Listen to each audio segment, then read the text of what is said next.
Matrix. I'm Jonathan, and I'm left of center.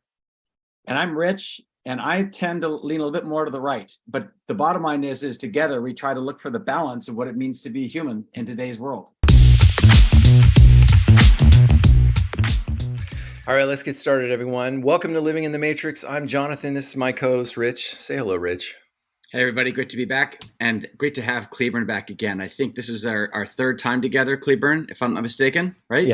Yeah, third time. Thanks, guys, for inviting me back. Awesome. Absolutely. So to everyone, just to introduce those who haven't met Cleburn, this is Cleburn Walker, very good friend of ours. We have had some of the best conversations on this podcast with him, and Cleburn is one of the most insightful people I think we've had on in terms of really understanding what's going on spiritually and energetically. And we just thought we'd invite him on today to have an open conversation. Welcome, brother. It's wonderful to have you back. What do you guys got going on today? What's coming up? What's coming up in your world at the moment? So just so you know, we just went to an ayahuasca retreat 2 weeks ago, and on Friday we actually recorded we were just talking about opening the third eye before we came here, and Rich actually had an interesting conversation around your breathing process to open that up. But he was talking about a process that you had. Rich, you want to share that? Well, obviously, we have DMT naturally in our body, right? So, and going back to what I'm doing today, Cleburn, it's very superficial, but it is the first opening weekend of football, so I'm excited about that. So, I've got that on the background. But so, a lot of people have talked about the pineal gland. Dr. Joe's talked about it. You can see this pine cone shaped thing in ancient antiquity, right? The Assyrians had it, the Egyptians had it. You've talked about how you activate it through the Christ oil, right? Through the sacrum and the breathing and pushing it up into the pineal gland. I've seen a lot of different people try to use similar kinds of techniques. Some involve a lot of heavy breathing. Mm-hmm. Some actually just involve more of a clenching. And I've seen Breck, I think, try to do it in a different framework where he does it just more of as a physiological process. I don't even know if he hits it for something else. But I saw a gal who, for instance, came back from Dr. Joe, and she's standing, just kind of hanging out and just showing a person how you might do that. And yet you've also talked about using a particular astrological sign. So whatever your sign is, your sun sign is, wait till the moon is there. Uh-huh. So I guess what I'm trying to get at is, can you flesh that out a little bit more in terms of, because I think by you're activating your pineal gland, you've tapped into some stuff like this antenna. You've talked about this. You've got insights and wisdom that come to you, and you impart that. And it seems like everybody's got their own way of doing things. I think the source is big enough for everybody to tap into it in their own way. But can you tap into that a little bit more, describe how this is working for you, and what's been significant in your life over the last few months since we've chatted last? The last one we might have to circle back to what's been going on in my world. But the question you're asking, how to observe the Christ oil practice, which is effectively how to, it's all about returning to union with God, with Source, with becoming one, to where your will and God's will can become indistinguishable. Like there stops feeling like a separation between you and God, not because the ego has determined itself to be the God of your life so that you might have a more pleasant worldly experience, which looks a lot like hedonism and narcissism and all that kind of stuff, but how to be more one with God, which reduces the feeling of that someday or in some other place or in some other plane of existence. It's right here, right now, always, all the time. And this illusion of the human experience is what is what's fleeting, is what's just being experienced, but it's not as real as the fact that me and God are inseparable eternally. There is no me and God. It's one thing, right? And then doing that in a way that allows you to be of service, of surrender, of being something of an open channel through your lived human experience. But how to when people start getting into the pineal gland, the sacred Christ oil practice, all this kind of stuff, this is sort of like them becoming aware of a higher curriculum through the spiritual school on the Mhm. earth plane, right? If you guys have ever heard me talk about before, there's kind of some basic levels of ascension, and on one of them, what happens is people have to realize they don't change the world. You know what I mean? The world as they have perceived it. People tend to not want to feel like they're leaving things undone or leaving the world as a mess, when what they will eventually start to realize is that was just a grade level, a level of perception and experience that remains the same, like a classroom, like a grade 9 classroom. That curriculum stays there for other people to go through that level of education. And it's not the curriculum, it's not the world that changes, it's the people who change as they move on to the next step. So a long-winded way to say how to like tangibly tap into through yourself, how to get into your own Christ oil, how to open your pineal gland. This starts appealing to people that are at those higher levels of spiritual classes in the earth school, right? Like some things just don't, you've outgrown too many things. So you guys just got back from an ayahuasca retreat. Here in a second, I'm gonna have to ask you what you got from that. The I reason like, why I pointed that out, Cleburne, is uh, because I had a tangible experience that I connected to. It was opening my third eye, yeah. and it Um, was very, very profound and powerful. okay. Do you want to share about it or No, I just circle wanted back to to? give you that context. Okay. Is that's what started the conversation for me. Is that concept of, we're over the last 2 years we've been learning about the chakras and understanding that moving up the spine to your crown chakra. Hmm. And it's that concept of you're trying to get to here, and that's where your pineal gland is, and Right. opening that up. But your breathing practice was really a process of making that energized, of And it was pushing up more, that fluid. and breathing was part of it, but it was more a process of observing um, a time of the month when there is a chemical process that happens within the body that can serve to open up different receptors in the brain naturally. Oh Right? wow. It's like someone goes in there and flips on 100 new light switches, and a bunch of stuff Mm-hmm. just opens up. Um, Ram Dass, I think it was, that had a great quote that said, "Psychedelics just put you in the room with Christ for a few hours." I still have not like journeyed or done any of that, but that's from what I gather from everybody's feedback. It is it's not like going and doing cocaine or something like that, No, right? it's Like not at it's a, all. yeah, it's a plant medicine that truly opens a pathway for some beautiful spiritual connection. Um, and it can be that, it can be like a guidepost that like points you to the connection. Some people end up thinking, okay, the plant or the substance or the medicine or whatever is the place where I go to feel that connection, so then they make a false idol out of it. So this is one area of concern I have for me personally, just because addiction runs strongly in me and in my family and all that kind of stuff. So I've always been very leery about me personally. Like, I don't know how much I trust myself to touch things that could become potentially addictive, because I'm like a hyper focused type of person anyways sometimes. So there's a good chance that I would wind up under a bridge, living under a bridge, if I touch things that could potentially be bad for me. Um, Off topic. Anyways, how to observe it. The Christ oil. We've talked about this before. There's a verse in the Bible that I could pull it up if you guys want the exact verse. It's in First John 1:22, I think, or 2:22. But it basically says, the anointing you received in Christ lives in you. Um, it teaches you everything, so you don't need anybody to teach you anything else. Just live in Christ as He taught you to do, and it will teach you everything. Um, so that anointing that lives in you. Now, the person who was speaking this was speaking to a crowd of people that had likely never actually seen Christ, right? So although they baptize people, it doesn't talk much about Jesus anointing anybody. So who are these people who definitely didn't get anointed by Jesus because they never met him, right? So when this is going on, what anointing that can live in you is he talking about? And then this ties into a practice that was observed in ancient Egypt and Kemetic spirituality through tons of other like Kabbalistic and other higher levels of esoteric spirituality. They get into this. And then the same thing that you were discussing, when you start looking at physically looking at the shape of the brain, when you look at how certain parts of it look exactly like the way the Ark of the Covenant is described, and the massive amount of parallels that are going on between the places of the brain, the functions of the brain, um, and you so many dots have to connect to overlap.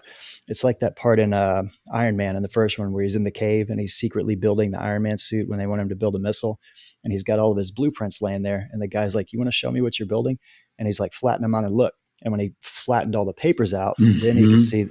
So there's a lot of these little dots that don't look like they're connected until you like stack them on top of each other, and you're like, "Oh crap, this now I see the picture."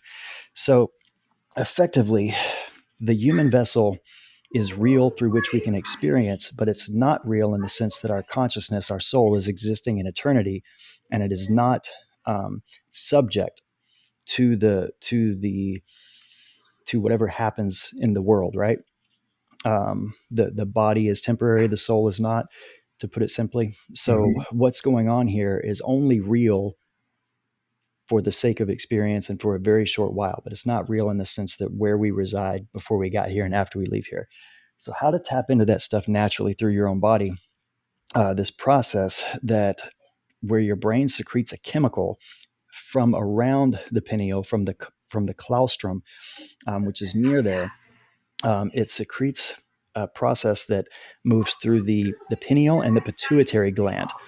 Now, when you look at the original Trinity, which is source, which is just God, and then masculine, feminine, right? The first initial split. So the claustrum, we consider that the first of the Trinity, and the masculine, feminine, which is like the pineal and the pituitary. One of them secretes a milky, like a white-looking substance, and the other secretes like a yellowish substance, milk and honey, the land of milk and honey. Mm.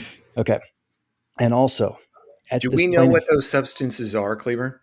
yeah, there's a one. It's like chapter 7 of my book is all about this, and I make things very simple and condensed Mhm. when it's in the book. But people go all out, like looking at diagrams and ways in which this is referenced. You can look it up scientifically. You can go to Google Scholar and look at peer reviewed reports and stuff about the chemicals that these organs produce. So the reason it's important to observe it during a certain time of month, I'll get into that, but effectively from source, the original split is masculine and feminine, Mm-hmm. right? So you could look at the pituitary and the pineal, which represent the milk and honey, which also, as these parallels begin to look more obvious, they represent Joseph and Mary, the masculine and feminine, right? One of Which them, one is masculine?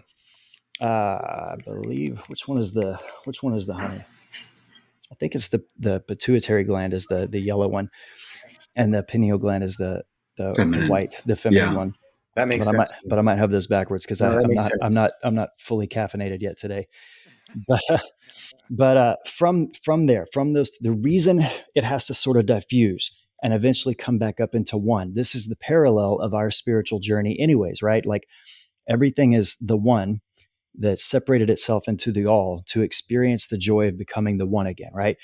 So so, and just like the story of Jesus came down to be a family with Mary and Joseph, eventually returning back to the Father, that's what this process is going to represent. So I'll just kind of do it chronologically, right? From the claustrum begins a process that through the pineal and the pituitary produces these two chemicals that match up to the description of milk and honey, the land of milk and honey, the promised land.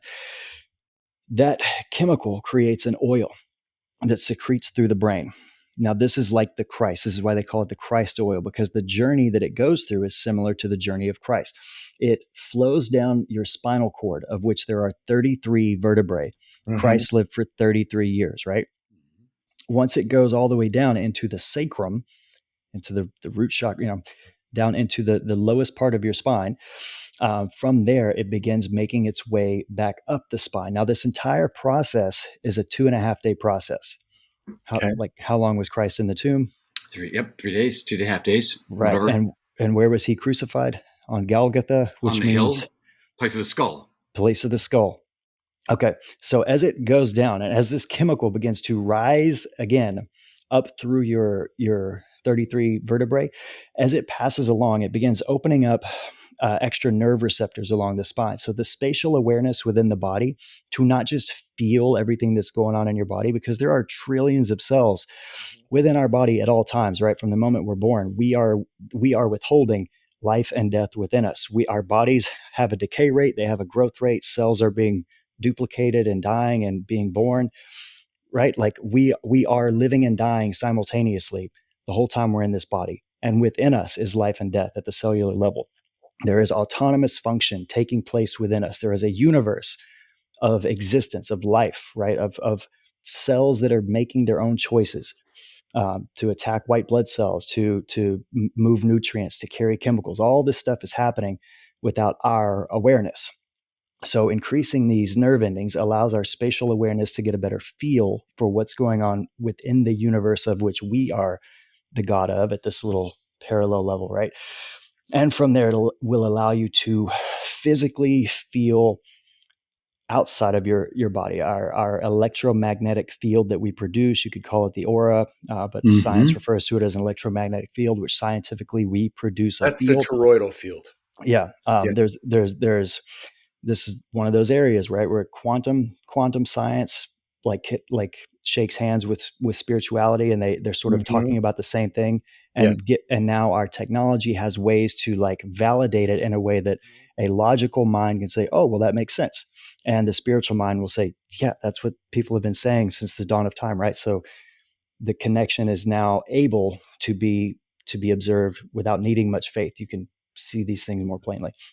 So, as that spatial awareness within the body increases, the ability to feel your energetic field increases, which comes into play later, like things like Jesus being able to interact with people, healing by touching, healing by sending a word, like having like the same way I can physically reach out and move something with my hands. Your ability to use your energetic field to go do things or feel things or perceive things begins increasing. And as this oil moves back up through the heart center, it helps for people who understand how chakra centers work. It helps sort of reharmonize those centers until ultimately moving back into the brain. And once there, if properly observed, um, again, it's like somebody goes in and flips on just a million light switches. It scientifically it opens up millions of new neurons within the brain. So the brain's capacity to serve as a greater antenna, as a greater receptor, is increased exponentially. And again, this whole process takes 2.5 days. It happens while the moon is passing through your sun sign. Now, why is that Mm-hmm. kind of funny, right? So the moon represents the feminine. That's the magnetism that affects our tides and the water and everything. The sun is the masculine. It affects the electricity, our like how it heats the earth through radio waves, radiation.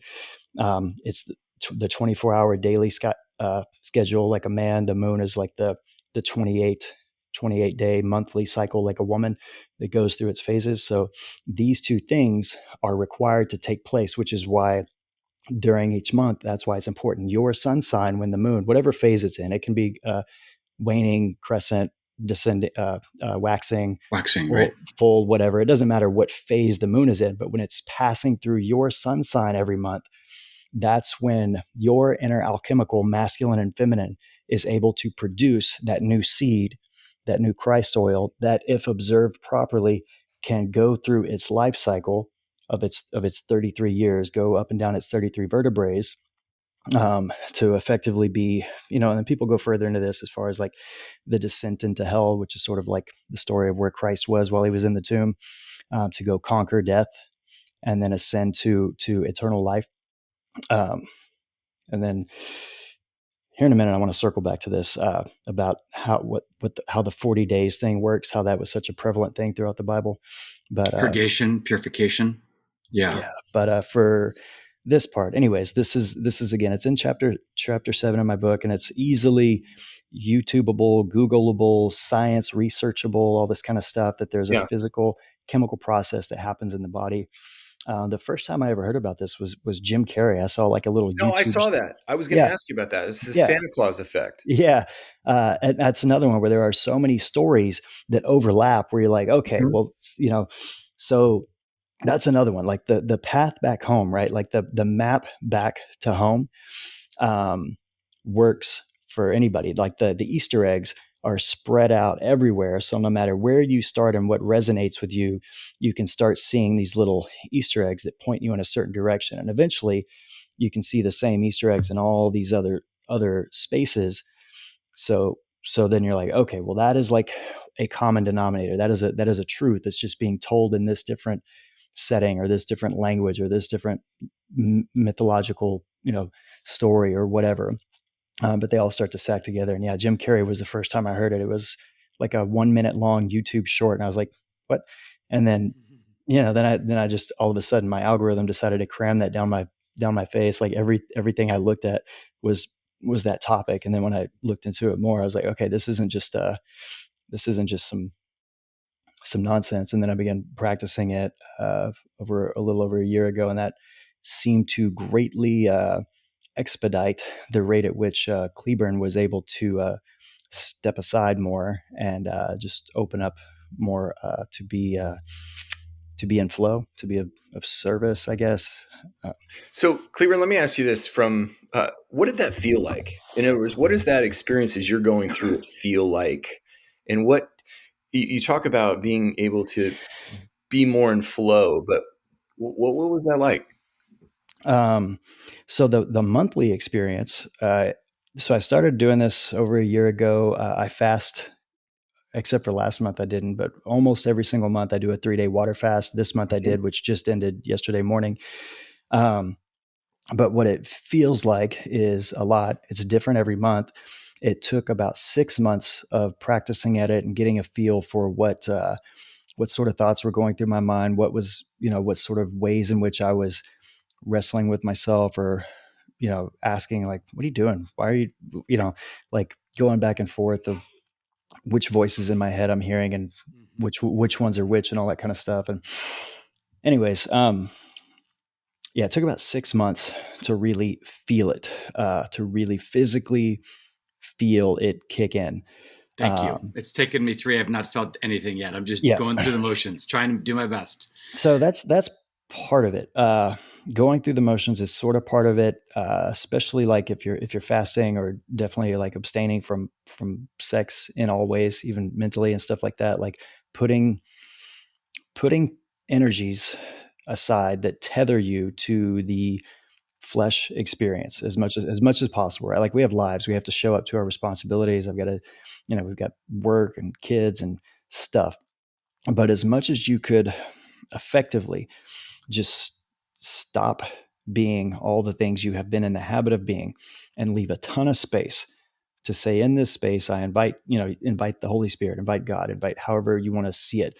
I would like this space to be filled with with uh, with God, whatever, however you like Mhm. to feel about it. But I am carving out a space and I'm going to leave it empty, which feels really weird because most of us have a hard time not filling all of the empty spots in our calendar, filling all the empty moments in our day. Like, especially now, like culturally, we have a hard time being bored, right? So imagine being bored and hungry, maybe horny, maybe feeling like you're being lazy, maybe wondering why you're doing this, or is it stupid or whatever, and just leaving everything on pause for a period of time so that your body can put more energy towards what it's doing, instead of also digesting all the new food you're putting it in, and also dealing with the stress hormones we add by thinking about this project we're working on, or Mhm. remembering this time we did something super cringy when we were a kid, and all the little things that we do in our head that trigger chemical responses within our body constantly, right? Like Mhm. and science shows this too, right? Like if you're on a VR machine and you think you're on a high line, your body will display the same chemical reaction as if you were really somewhere in danger, right? Like if you sat down and really imagine like a tiger running in the room and chasing you, you Yes. would start to feel the physical reaction of fight or flight, just like it was really happening. The body doesn't know the difference because the brain is the reality. It's the truth center. The brain may receive data that it perceives through the senses, but it's ultimately still not real, right? Like, like I can see you guys right here, but if I close my eyes and I don't see you, I still start to like put a picture in my mind, and that's what my emotions and my reactions go off of. So all that to say, our brain constantly creates chemical reactions in our body.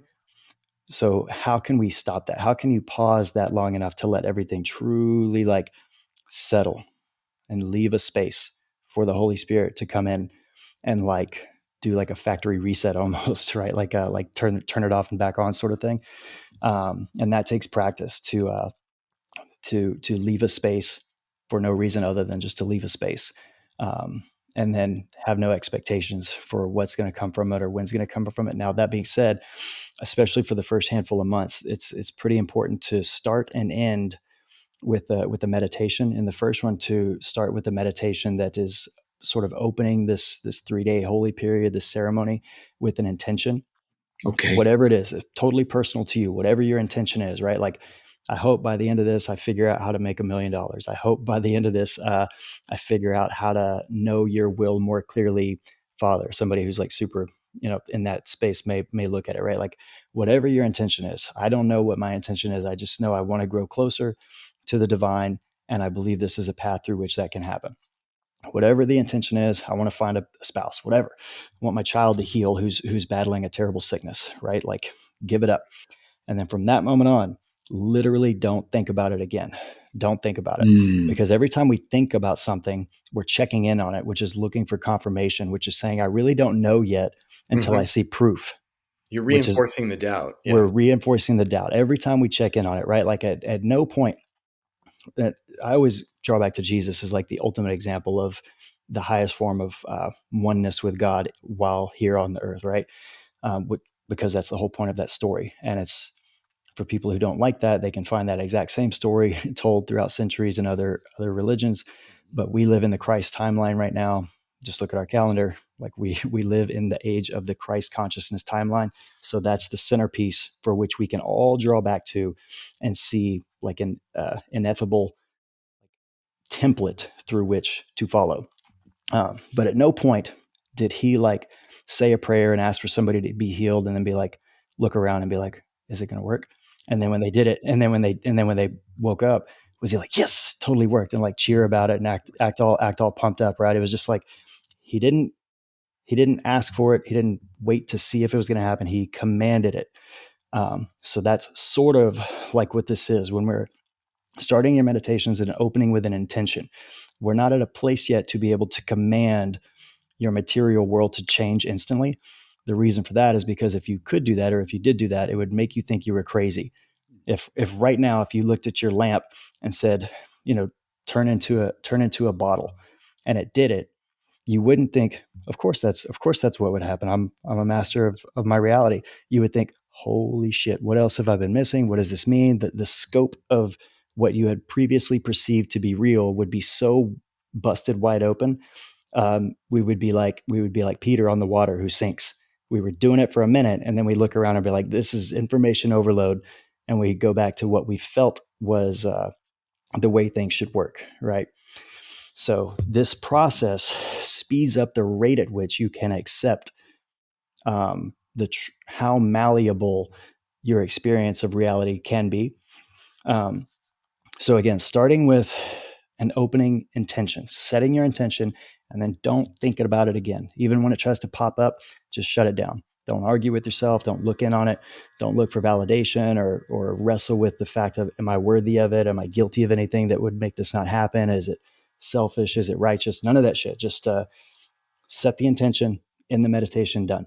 And then for the Can remainder I of the can I day. interject real here, Yeah, yeah. Cleburn, because I like where you're going with this, and definitely in letting go with Dr. Hawkins, the idea, or even in Vedic thought, the idea of grasping and reaching and obsessing over things. That's how you lose them, right? We've gotten down that path. But in meditation, most folks in meditation, and these are solid practices, Uh-huh. they think of having a thought as not a bad thing. Your Right. thought is not your mind. So can you help me understand? Because I think there's a difference between having a thought and letting it go, and it's out there, right? They consider it, you've got a disco ball. Here's the analogy they use. Here's a disco ball, and you got these thoughts.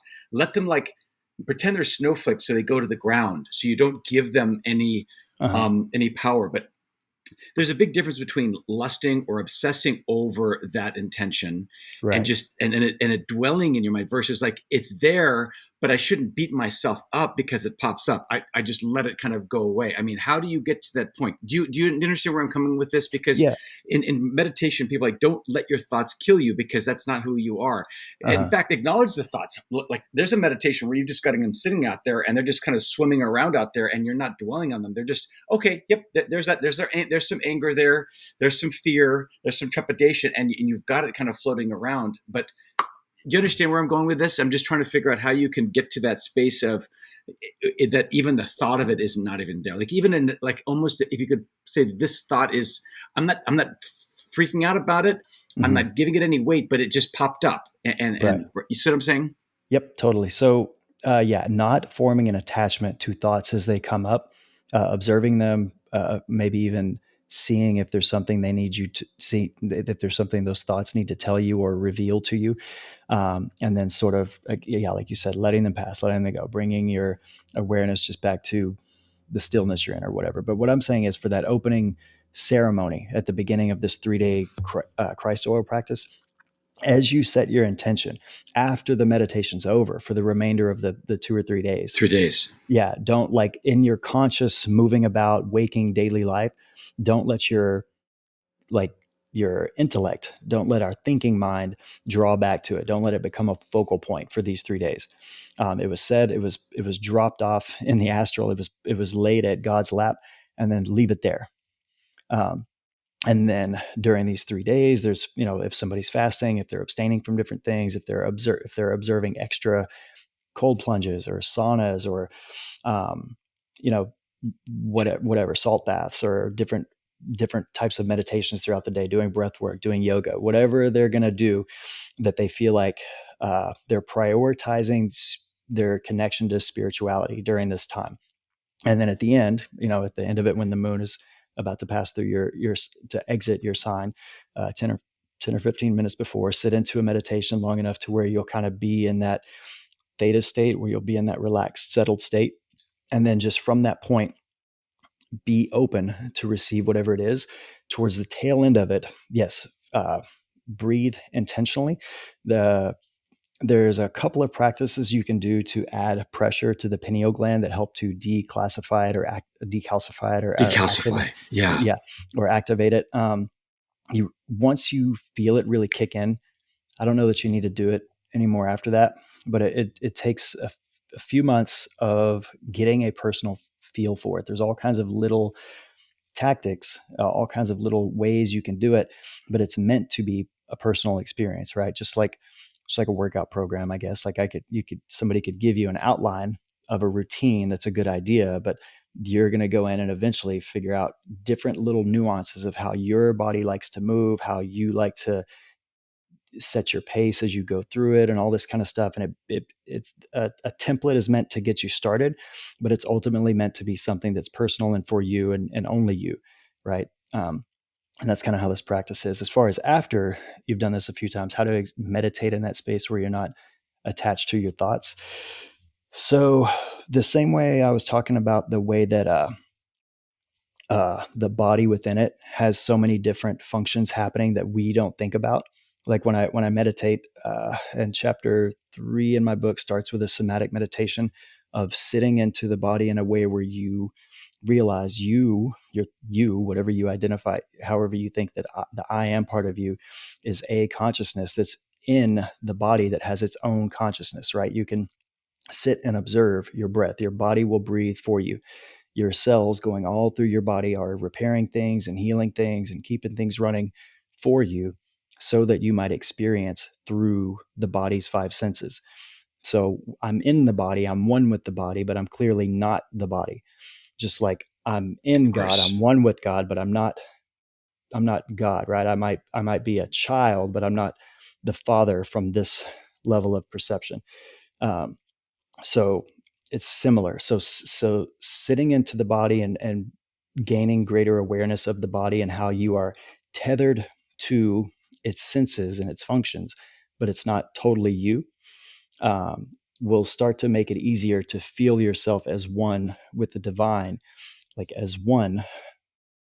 Uh, but anyways, I but call yeah, it empathizing with God okay. in that Rich and I have this conversation probably over the last 2 years. About 2 years ago now, probably here this month, I started a practice of acknowledging there is no separation from God. Uh-huh. And the best way to get into that flow for me is to empathize. Like, how does God feel about me? From God's perspective of love, there is no separation. So, how do I place myself there? That's Right. what I call empathizing with God. It's putting myself in God's shoes, which is where I come from, Hmm. but also seeing the dichotomy of how God sees Jonathan, my avatar, and realizing that, yeah, there is no separation, but my body feels separated because I've lived an entire life as Jonathan. And so as I empathize with God, I remove that connection. And I think that connection eventually, this is what I think happened in our ayahuasca retreat, is it opens the pineal gland, which is a third eye, and you feel that connection come through. Like, we had some pretty powerful experiences of removing that connection or that disconnection and kind of Hmm. closing the gap. But most people grow up with a sense of, no, I am not God. I am totally separate than God. And that's a journey for a lot of people to kind of close that chasm. Hmm. That's everyone and everything's journey, right? Yeah. Like some aspect of God was chucked as far away from knowledge of self as source as could be, and then it moves through infinite life cycles until reaching sort of the human experience, which is the bridge between the material and the divine. And then from here, we can start to experience ourselves as one with God, but knowingly able to experience, right? We're not like the Mhm. elements of the earth. We're not like fire and dirt. We're not like animals. Um, you know what I mean? Like creatures that are observantly less self-aware, if you will. They They're don't just have a they're prefrontal cortex. That's one of right. the They're distinctive differences. yeah, they're just functioning on autopilot, right? Mhm. Like lions and wildebeests in Africa today are doing the same shit they were doing 4,000 years ago, Right. versus human development does advance, does Mhm. evolve, right? And that's by design, and we're able to see that so that we can look at ourselves and realize there's an evolutionary aspect to us, and it's not just about our technology and what we do at the human level and at the earth level, but it ties into the fact that we are here to be the bridge between the corporeal and the ethereal, right? And the reason, let's think of it this way: if you were original source, all there was just your self-aware, your conscious self-awareness, right? You are all there is, and nothing else exists except just your awareness. Like, that might be peaceful for a minute until it started to feel boring, and then how long might it until it started to feel almost lonely, right? So again, and the creator created things in which order?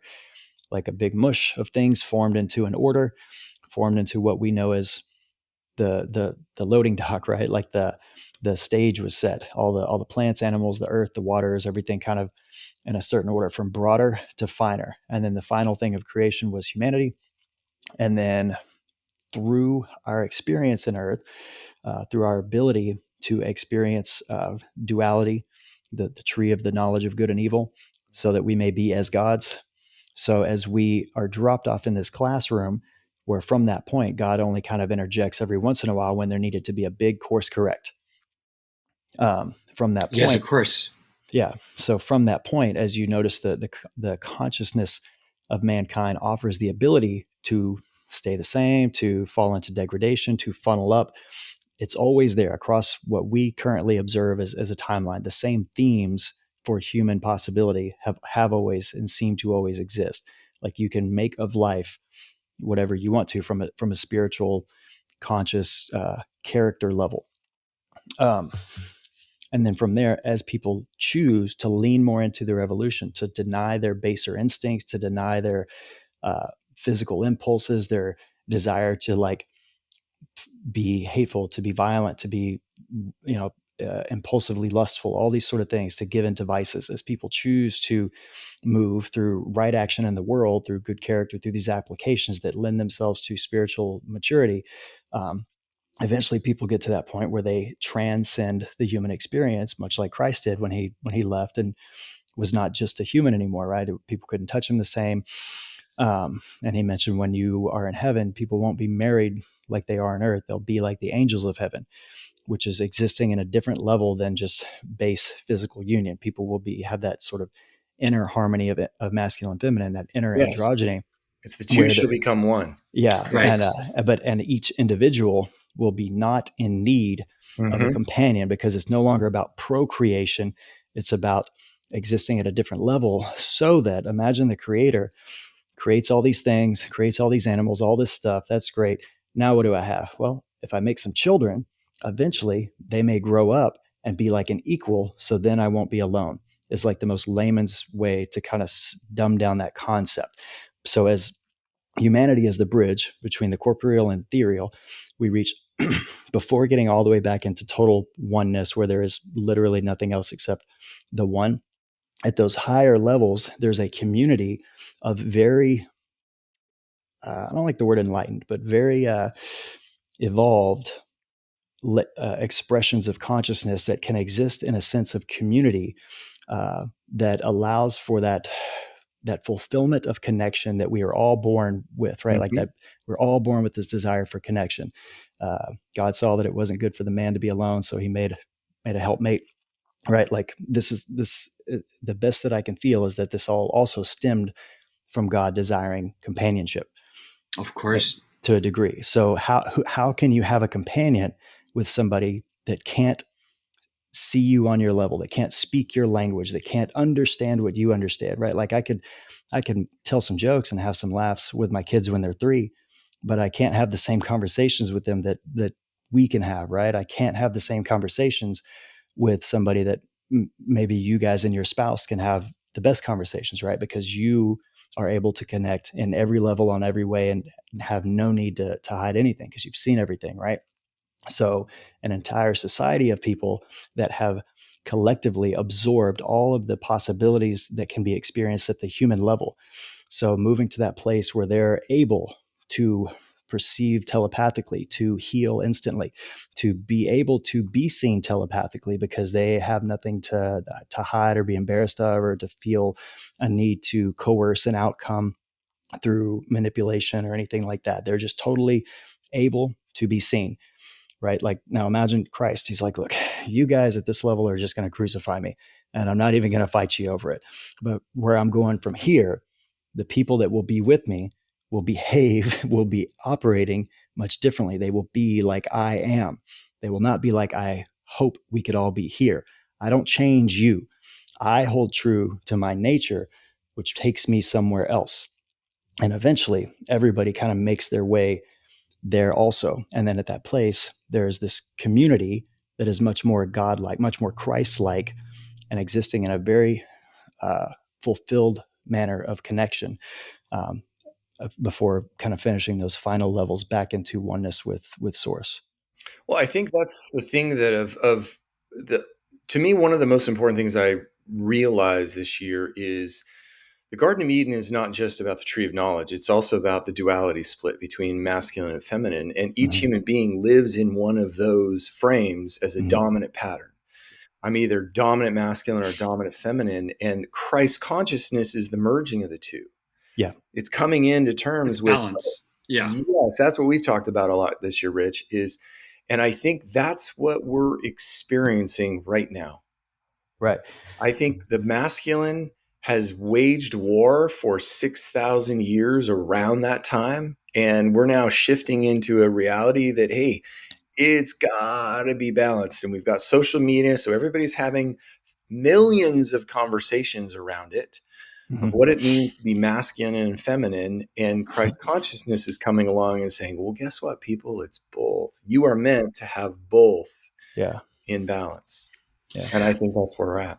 One Go of ahead, the Rick. things I wanted to bring up, though, Cleburn, because what you were just describing earlier seems to be like painting the Gnostics as actually being right. So the Gnostics came along, in the first or second or third century, and there were these Greeks for a long time. And so their idea was, and one of the reasons why a lot of the Gnostics rejected Jesus coming in the flesh is because they said flesh is evil, right? So you've got spirit is good and flesh is evil. The demiurge is this emanation of the one source. Like Aristotle had the uncaused cause or the prime mover. And so you had pure goodness. And then in their emanations of creation, things got worse and worse and worse and worse. Right. So one of the things that were brought up is Christ could not have come in the flesh because, of course, that's evil. He only had the appearance of being in the flesh. And John, in his epistles, said that's what Antichrist is. Antichrist is somebody who says he didn't come in the flesh. Then you've got this idea of a lot of Christians saying, hey, when we go to die, we're just going to go into heaven. We're going to be up in the clouds. It's just going to be a state. And Right. then a lot of current theologians, including N.T. Wright, say, no, guys, it's going to be a new heavens and a new earth. God isn't destroying anything. He's actually bringing Jerusalem back. He's bringing heaven and Eden back physically to this planet. We're going to have resurrected bodies. But what I'm getting at through all this, idea is it is about spirit ultimately, isn't it, Cleburn? Like we're ultimately, these spirits are eternal. Our souls are eternal. This is what passes through time, and we've gone through these avatars and iterations of experience. So which one is it? I'm a little confused in that regard. At the end of this, I'm going to touch on how you mentioned that there's social media and we're having millions of conversations. That's an expression of where the collective consciousness is currently at, that we're this close to existing at a mutually agreed psychic level of communication. Everything's happening faster, instantaneously, and more openly, which is why we're moving quicker and quicker and quicker. Time seems to be moving much faster, right? Our consciousness is not existing at the slower in the mud pace it used to. So what you're talking about? There are a lot of people that are still trying to make sense in their logical mind that can easily be tricked. Right. Like I just shared a few videos on my Instagram yesterday about this. Just there are endless studies that you can watch yourself be tricked in real time by yourself. Right. Like, yeah, like you've all seen the videos where somebody's saying something and then there's a script on a screen and you read it and you hear what you're reading and then they change the wording and the audio is the same. What's being said is the same, but your brain will hear what the words say. Right. So there's all kinds of stuff like that. So trying to make sense of the divine through our 5 physical senses is dumb. We already know that we can only perceive a tiny fraction of the observably known light and sound waves in existence, right? Like if I walk outside and I stick my hand up, I can feel the heat of the sun on my palm. I'm not touching the sun directly, but something between the sun and me is touching right now. There's something that is reaching across time and space that is allowing us to be connected. I can feel the heat of it, right? So that thing that my eyes can't see, but my hands can feel, that is what we need to start being able to accept, that we can see, just not with these eyes. As our ability to feel our aura, our electromagnetic field increases, we will be able to see the field of which reality is. Perceive the field. Yeah, you're actually seeing it with your third eye, if you would. Yeah, Yes. yeah. So the people that are like, how do we get from here to there? Real quick, this is Jacob's ladder, right? He went to sleep. He had a vision of a ladder, angels coming and going, right? There are constant steps that are like locked, right? Like that is a very simple way to imagine it. There is some perceivable link that takes every tiniest step from this level to the next level to the next between here and the divine. The story of Christ, the person of Christ, is that ultimate expression where, as the Bible is the story of the evolution of consciousness, where in the early Old Testaments, man and God were like a mirror, right? So man was like at the earliest level, from the ground, from the thorns and the thistle, by the sweat of your brow, your work, and this is for your sake. Mankind's consciousness started right here. So since we were here, and since mankind and God are always a mirror, God was so far away. And it was this divine thing that's so much better than us, or so judgmental of us. And so right, my name is jealous. Like what kind of jealous God? Yep. It's pretty egotistical. That seems like a match for man, right? Like to think of at that level. And then we have Jacob, who has a story about Jacob's ladder. He wrestled the angel at Peniel, wrestled an angel all night until you bless me. I'm not letting go until you bless me. And they asked the angel, what's your name? And the angel said, well, where is it that you're asking me? And so He got his blessing. He said, "This is Peniel," and the sun shone on him. Right. So that's a story about a man who wrestled with spirituality until the thing that can't be explained made itself clear to him, and the light hit him. His pineal gland was open. He was blessed at Peniel. Mm-hmm. Right. That's what that story is talking about. Like waking up. The story of Moses asking, "Who are you?" And God said, "I am. Now go and tell them I am sent you." That's gathering the ability to speak on your own authority. I am. I am sent me. I'm here. Let my people go.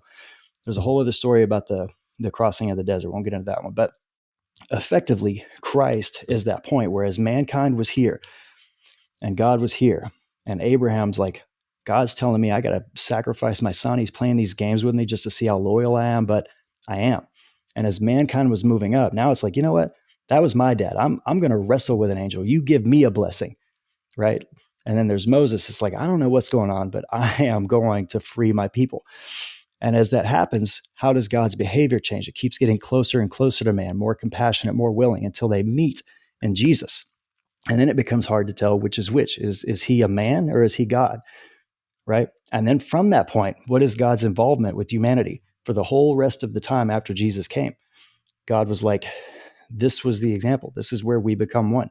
And from here, there hasn't been a big need for any more stories, right? Of like floods and firebombing Babylon and all that kind of stuff, right? So that is effectively it. The story of the evolution of consciousness. We start here. We perceive God as somewhere separate. The gap closes and closes and closes until you have Jesus, which is both. Was here, was only here as a metaphor. How it doesn't matter how people look at it. What matters is the entire world in which we live is revolving around that centerpiece through which everybody can draw back to as the ultimate template of what we are becoming. And that is Christ consciousness. I That is think we're entering into an age where the barriers between the two are dramatically being rendered unusable. It's like it's virtually like people are waking up to this. I think this is what a lot of people are waking up to.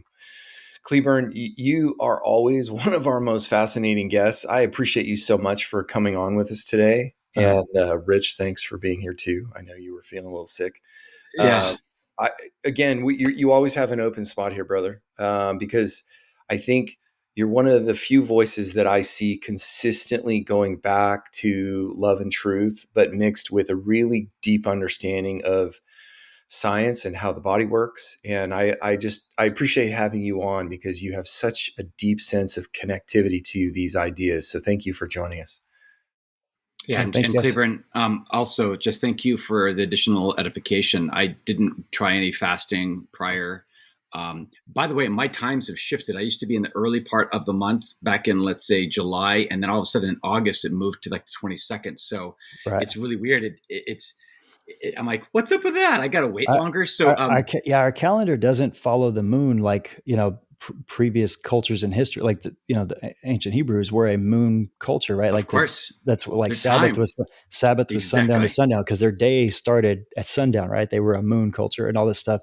So the moon moves through a 27 and a half, a 28 and a half day cycle. Our calendars are 30, 31. So yeah, it starts like, it doesn't line up on the same days each month, but Yeah, the moon is the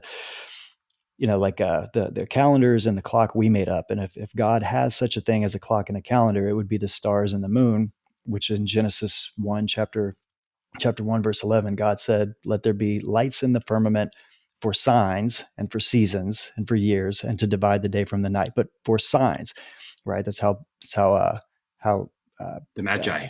the Magi. That's how sailors used to, get across the oceans and stuff like that. So, just culturally, we have stopped looking at the stars in a wholesome, natural way, like a way in which we were meant to be connected to the way things operate.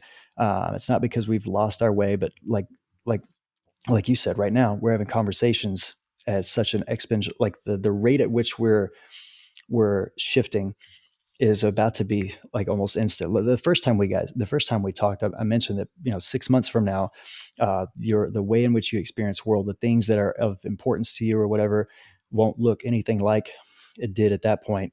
And I don't know how much that held up in y'all's world or anything, but mine is wildly different than where I was existing Mhm. 6 months ago.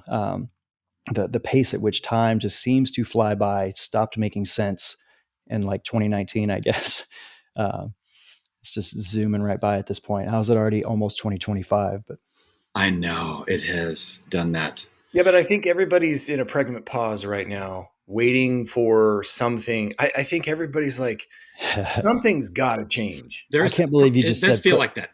yeah, I can't Pregnant. believe you just said pregnant. That's, Yeah.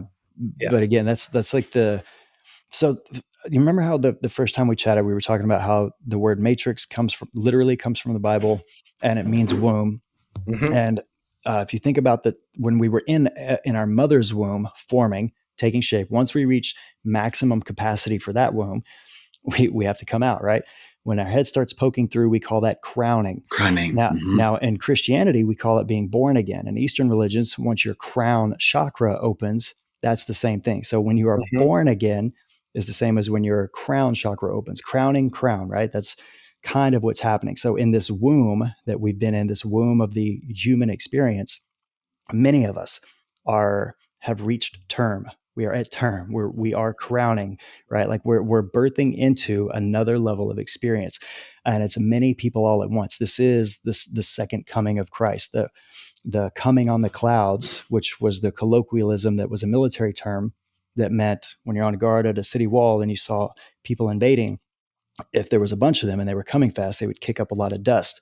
So you would clouds of dust, right? So you would go down and report and say, hey, these guys are coming and they're coming on the clouds, which meant a big intentional force is heading our way. So when Jesus comes back on the clouds, it just means like in a big way, right? So that is spiritually what's been sweeping over so many people. So many people are at term spiritually. Their crown chakra is opening to allow them to be born again, and the collective consciousness of society, just like a cell in the body starts to duplicate all the coding within it, and then it splits into two, right?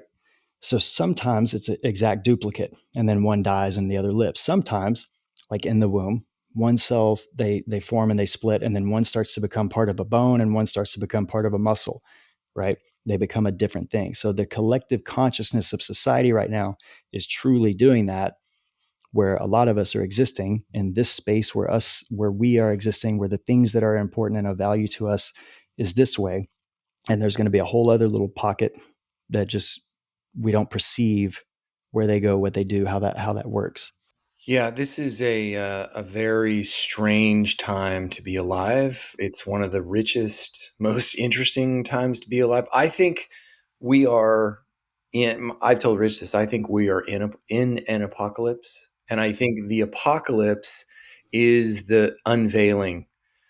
And for those that are masculine dominant, we've been in a 6,008 year age of masculine dominance, and it's going to shift dramatically. And for those who get stuck there, it's going to be awful Mm-hmm. because it's going to be this experience of like, wait a minute, how do I make room for the feminine? Because Jesus, the Christ consciousness of Jesus said, we're in grace, people.